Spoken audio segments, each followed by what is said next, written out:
Hey, David. So, listen, I know 100% what you're going through with that question. And the answer is actually talk to anybody who is a professional musician, and you will find that I have yet to find someone where when you really get to the bottom of their psyche, and this is one of the reasons that I've donated this question to mental health, I've yet to find a single person who, when you really get to what they're actually feeling, that feels fully satisfied with where they are.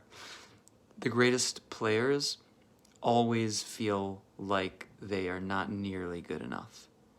And this is generally to the best of the best until they change their mindset. So you'll never close that gap, is what I'm saying. Like, nobody ever has, but what you can do is change your perception. And that perception has to do a lot with how we feel about ourselves and our self-worth as it's attached to or not attached to our piano playing. So it's a little bit of a roundabout answer, but it's literally the only way to answer this question. You have to love yourself enough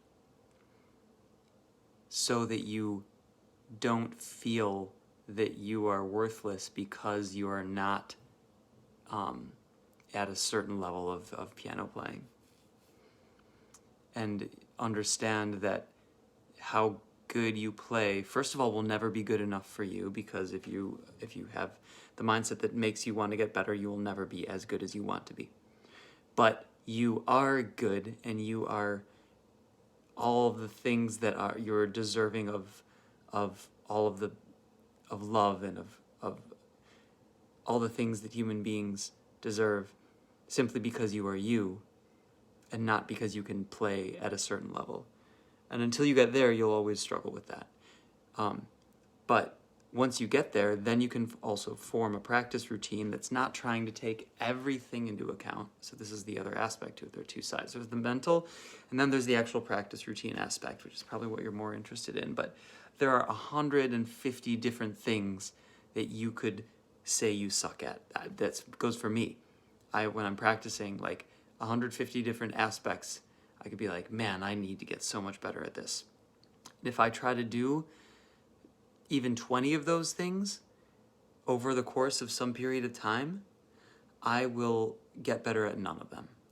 If I pick 3 of them, or 2 or 1, but 3 is a good number, I have a chance of improving at all 3 of those. If I spend an hour a day, split it up in 20-minute segments, work on each of those 3 things for months, then I can make incremental improvements. So that's also, don't try to get better at everything.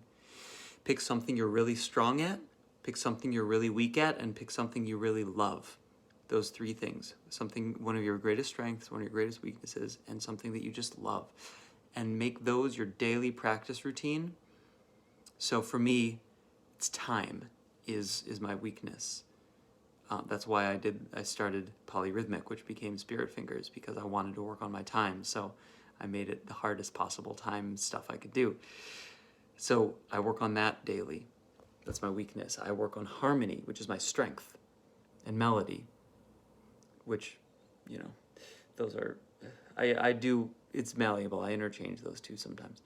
But usually it's more harmonic than melodic, which is my strength, to build upon that. And then I actually don't do this all the time, but I try to. If in a perfect world, if I were doing this right, the third thing I would do would be transcribing and listening to somebody that I love, and just learning that transcription in all keys. I do that sometimes. Like, there was a Herbie lick that I did just recently and practiced that for like a month in all the keys and internalized that because I love it. So pick 3 things. Don't try to do everything.